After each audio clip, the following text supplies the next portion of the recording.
கொழும்பு நகரத்தை தொலைநோக்கு பார்வையுடன் அபிவிருத்தி செய்யும் சவாலை ஏற்றுக்கொண்டு அதற்காக செயற்படுவதாக கொழும்பு மேயர் ராய்கலி பல்தசார் தெரிவித்தார். கொழும்பு மாநகர சபை எல்லைக்கு நிலவும் பிரச்சினைகள் குறித்து வர்த்தகர்கள் உள்ளிட்ட பல துறைகளின் பிரதிநிதிகளுடன் இடம்பெற்ற கலந்துரையாடலின் போதே அவர் இவ்வாறு தெரிவித்துள்ளார். உணவுக்கு 8 லட்சம் செலவாகியதாக கூறப்பட்டது. ஆனால் அது காட்டப்படுகின்ற கணக்கு. உணவுக்காக 4 லட்சம் தான் செலவாகி இருக்கும். நகர சபைக்குள் ஒரு கருத்து பிரயோகம் இருந்தது.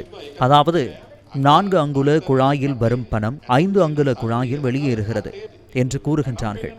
நாளை காலை உடனடியாக தீர்வை காண முடியும். வாகனம் நிறுத்துமிட பிரச்சனை உள்ளது. விலை மனு சட்ட பிரச்சனை தொடர்பில் பின்னர் பார்க்கலாம். கொழும்பு மாநகரம் என்பது தனி நிறுவனத்தால் நடத்தப்படும் இடம் அல்ல. எங்களுக்கு தெரியும். SLDC, UD போன்ற ஏனைய அரசு நிறுவனங்கள் இதனுடன் தொடர்புபட்டிருக்கின்றன.